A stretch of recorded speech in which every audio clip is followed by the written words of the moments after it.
bay nhanh gấp 3 lần tốc độ âm thanh, vọt lên tận rìa vũ trụ. Đó là MiG-31 Foxhound của Nga, một kho tên lửa mang theo 13 tấn vũ khí. Sở hữu bộ não điện tử mạnh nhất hành tinh hiện nay, đó là F-15 Max Eagle II của Mỹ. Giữa tốc độ bàn thờ và sức mạnh hỏa lực hủy diệt, chiếc chiến đấu cơ nào mới thực sự là chùm cuối của những trận không chiến tầm xa? Hãy cùng Vũ khí mật giải mã ngay sau đây. Để hiểu hai chiếc máy bay này, anh em phải hiểu tư duy của Mỹ và Nga khác nhau như thế nào.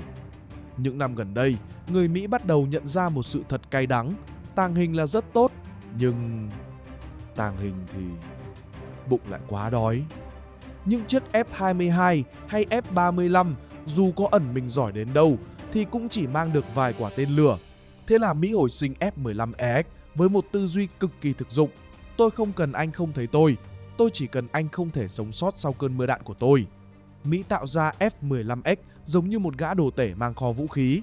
Nó không cần rón rén nấp trong bóng tối, nó đứng hiên ngang ở phía sau, dùng bộ não điện tử siêu mạnh để nhìn thấu mọi thứ và giải tên lửa vào đầu đối phương. Với Mỹ, F-15EX là bảo hiểm cho những sai số của công nghệ tàng hình. Họ muốn một gã khổng lồ có thể quét sạch bầu trời bằng số lượng hỏa lực áp đảo tuyệt đối. Ngược lại, Nga với MiG-31 lại mang trong mình dòng máu của một kẻ gác đền lạnh lùng. Thừa hưởng di sản từ thời Liên Xô, Nga có một nỗi ám ảnh kinh điển. Lãnh thổ của họ quá rộng đến mức radar dưới đất không thể canh chừng hết được. Vì thế, họ cần một thứ có thể xuất hiện tại bất cứ điểm nóng nào trong thời gian ngắn nhất để chặn đầu đối thủ. Họ tạo ra MiG-31 giống như một vận động viên điền kinh cầm súng bắn tỉa. Tư duy của Nga rất cực đoan. Tôi không cần lượn lách, tôi chỉ cần nhanh hơn tất cả và bắn xa hơn tất cả. MiG-31 sinh ra không phải để chơi trò vờn nhau cận chiến, nó sinh ra để chạy đua với thời gian. Nó lầm lì, thô ráp, nhưng một khi đã đốt đít để đạt vận tốc Mach 3, nó trở thành một viên đạn khổng lồ mà không một máy bay nào của phương Tây có thể chạy thoát. Với Nga, tốc độ và tầm xa chính là cách tốt nhất để bảo vệ biên giới. Nhìn bên ngoài là thấy ngay sự khác biệt.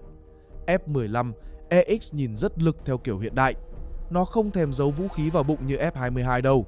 Ngược lại, nó phơi hết ra ngoài. Mỹ thiết kế nó rất đồ sộ. Trên mình đeo lỉnh kình đủ loại tên lửa, bom đạn từ đầu đến chân. Tại sao họ không làm nó tàng hình?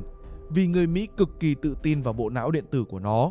F-15EX không cần trốn vì nó có hệ thống tác chiến điện tử có thể làm mù mắt radar đối thủ. Nhìn nó giống như một chiếc xe tải bọc thép được độ động cơ siêu xe. To lớn, lù lù nhưng đầy uy lực và sẵn sàng trút một cơn mưa đạn vào bất cứ ai dám xuất hiện trên màn hình radar của nó. Còn MiG-31 của Nga, nó không mượt mà, cũng chẳng vạm vỡ như đối thủ. Nhìn nó giống như một con quái vật được ghép lại từ những tấm thép dày cộp, vuông thành sắc cạnh, một viên gạch bay đúng nghĩa.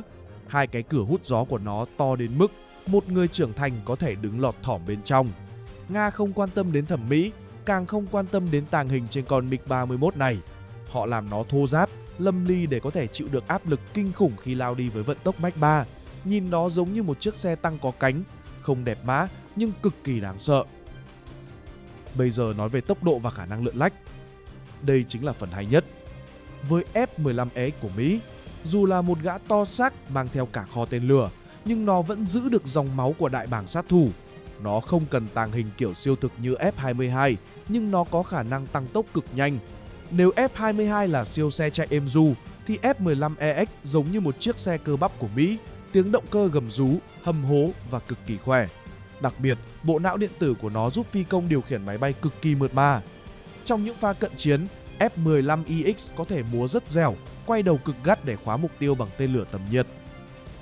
Nhưng nếu nói về tốc độ bàn thờ, MiG-31 là vua. Anh em cứ tưởng tượng, MiG-31 không sinh ra để múa, nó được thiết kế như một viên đạn khổng lồ. Trong khi F-15X còn mãi đánh võng, thì MiG-31 chỉ làm đúng một việc, lao thẳng với tốc độ kinh hồn. Khi phi công Nga gạt cần và bắt đầu đốt đít, hai khối động cơ to như hai cái miệng hăng sẽ phụt ra luồng lửa dài dặc, đẩy khối sắt 46 tấn này vọt lên vận tốc Mach 2,80, thậm chí là Mach 3. Ở tốc độ đó, không có bất kỳ chiếc máy bay nào của Mỹ có thể đuổi kịp nó. MiG-31 giống như một gã khổng lồ chạy trên đường cao tốc với tốc độ 300 km/h. Nó không thể rẽ ngoặt ngay lập tức được, nhưng nó sẽ khiến đối phương hít khói đúng nghĩa. Chiến thuật của nó rất đơn giản nhưng cực kỳ tàn nhẫn. Bắn tên lửa từ xa rồi đốt đít chạy mất dạng. Khi tên lửa của đối phương bay đến nơi thì MiG-31 đã ở cách đó cả 100 cây số rồi. Giả sử hai con quái vật này gặp nhau, kịch bản sẽ như thế nào? Đầu tiên, MiG-31 sẽ chơi bài thợ săn tầm xa. Nó sẽ vọt lên độ cao sát rìa vũ trụ, bật cái radar to như cái mâm của mình lên để quét. Vì cả hai con này đều không tàng hình nên chúng sẽ nhìn thấy nhau từ khoảng cách rất xa, có khi lên tới 300 đến 400 cây số. Lợi thế lúc này nghiêng về phía Nga. MiG-31 sẽ phóng ra những quả tên lửa Ru-37, thứ được mệnh danh là cây gậy dài của bầu trời. Tư duy của Nga rất lạnh lùng. Tôi sẽ bắn gục anh khi anh còn chưa kịp chạm vào tôi. Vừa phóng xong, phi công Nga sẽ gạt cần, đốt đít và biến mất với vận tốc Mach 3. Đây là chiến thuật bắn và chạy ở đẳng cấp cao nhất. Đối phương muốn đuổi theo cũng không thể vì MiG-31 lúc này đã nhanh như một viên đạn rồi. Nhưng F-15EX không phải là kẻ dễ bắt nạt. Nếu MiG-31 là thợ săn thì F-15EX chính là một pháo đài điện tử di động. Nó không cần chạy trốn. Khi thấy tên lửa Nga lao đến, F-15X sẽ bật hệ thống tác chiến điện tử EPA-WSS cực mạnh để vả mù mắt radar của quả tên lửa, làm nó bay lệch hướng. Ngay sau đó, F-15EX sẽ bật chế độ cơn mưa hỏa lực. Thay vì bắn 1 hay 2 quả, nó sẽ trút ra hàng tá tên lửa AIM-120 hoặc AIM-260 đời mới. Tư duy của Mỹ lúc này là: ok, anh có thể chạy nhanh, nhưng liệu anh có chạy nhanh hơn 22 quả tên lửa đang lao đến cùng lúc không?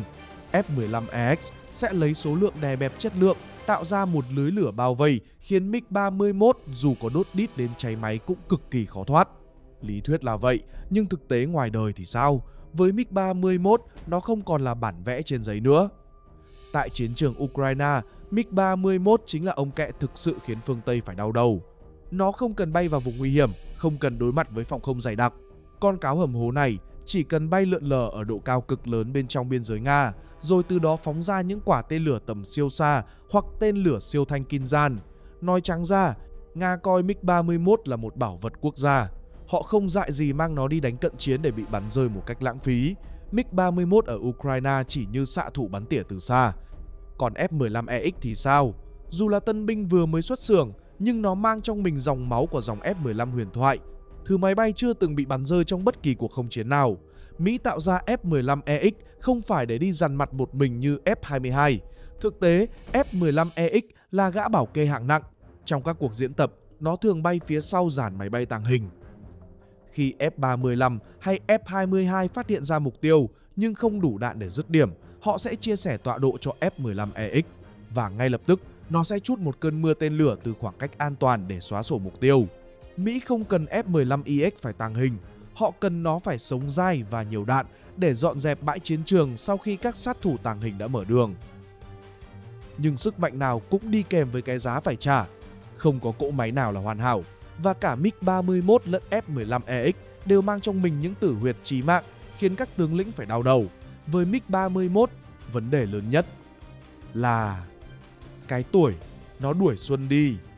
Dù đã được nâng cấp, nhưng đa số khung thân của nó đều là hàng từ thời Liên Xô, đa lão hóa trầm trọng.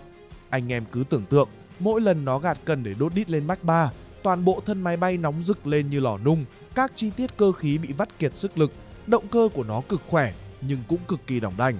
Muốn nó bay 1 giờ ở tốc độ cao, thợ máy phải bảo trì, kiểm tra mệt nghỉ. Chi phí vận hành của nó là một cơn ác mộng. Nó uống xăng như uống nước và mỗi lần đốt đít là một lần Nga đang đốt tiền theo đúng nghĩa đen. Nếu không cẩn thận, khối sắt 46 tấn này có thể tự rã ra ngay trên không trung vì quá tải.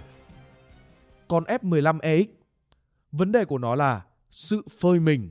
Dù Mỹ có nhồi nhét bao nhiêu linh kiện điện tử hiện đại, dù có hệ thống gây nhiễu vả mù mắt đối phương đi chăng nữa, thì F-15EX vẫn là một khối sắt khổng lồ trên màn hình radar. Nó không thể tàng hình. Trong thời đại mà các hệ thống phòng không như S-400 của Nga ngày càng tinh quái, việc S-15EX lù lù xuất hiện với 22 quả tên lửa chẳng khác nào một gã khổng lồ cầm đèn pin đi trong đêm. Nếu không có các máy bay tàng hình như F-22 hay F-35 đi trước dọn đường, F-15EX rất dễ trở thành một mục tiêu tập bắn cho tên lửa đối phương. Nó mạnh, nó nhiều đạn, nhưng nó cần người bảo vệ. Một gã đồ tể dù khỏe đến mấy, nhưng nếu bị bắn tỉa từ xa thì cũng vô dụng. Tóm lại, cuộc so găng này không có kẻ thắng người thua tuyệt đối, chỉ có sự phù hợp với tư duy của mỗi nước. Mỹ là quân đội viễn chinh, chuyên mang quân đi đánh xứ người. Họ cần F-15EX để làm một hậu phương vững chắc. khi các sát thủ tàng hình như F-22 hay F-35 đã dọn đường và làm mù mắt đối thủ, S-15EX sẽ xuất hiện như một gã khổng lồ, trút xuống một cơn mưa tên lửa để xóa sổ mọi sự kháng cự. Mỹ cần sự áp đảo về hỏa lực và công nghệ điện tử để đảm bảo rằng một khi họ đã đến, bầu trời đó phải thuộc về họ. Ngược lại, Nga là cường quốc phòng thủ với lãnh thổ rộng lớn nhất thế giới. Họ cần MiG-31 như một vệ sĩ thép có đôi chân vạn dặm. Nó không sinh ra để đi xâm lược hay nhào lộn biểu diễn. Nhiệm vụ của nó là canh giữ biên cương, sẵn sàng đốt đít để có mặt tại điểm nóng trong vài phút và tung ra cú đấm từ khoảng cách hàng trăm cây số trước khi kẻ thù kịp chạm vào biên giới. Với Nga, tốc độ và tầm xa của MiG-31 chính là cái giá cho sự bình yên của Tổ quốc. Tuy nhiên, thời đại đang thay đổi chóng mặt. Công nghệ drone và AI đang dần chiếm lĩnh cuộc chơi. F-15EX dù là một kho đạn di động khủng khiếp, nhưng Mỹ cũng chỉ coi nó là một vệ sĩ hạng nặng để chờ đợi những siêu phẩm tiêm kích thế hệ 6 đang dần lộ diện. Phía bên kia, Nga cũng không chịu ngồi yên khi liên tục nâng cấp MiG-31 lên các chuẩn mới, biến nó thành bệ phóng cho tên lửa siêu thanh Kinzhal, thứ dao găm có thể vả vỡ mọi hệ thống phòng thủ hiện đại nhất. Cuộc đua giữa tốc độ bàn thờ và hỏa lực áp đảo này dường như chưa bao giờ có hồi kết. Trong một cuộc chiến tổng lực, anh em đánh giá cao triết lý nào hơn? Một kho tên lửa thông minh, hiện đại, sẵn sàng lấy số lượng đè bẹp đối thủ của Mỹ? Hay một viên đạn khổng lồ lầm lì, chỉ cần một cú đốt đít là khiến cả bầu trời phải kinh hãi của Nga? Hãy tranh luận thẳng thắn bên dưới. Anh em chọn MiG-31 của Nga hay F-15EX Mỹ? Bạn chọn công nghệ Mỹ hay bản lĩnh Nga? Hãy để lại bình luận phía dưới. Và đừng quên đăng ký kênh Vũ Khí Mật để xem những phân tích quân sự không thể tìm thấy ở đâu khác. Xin chào và hẹn gặp lại.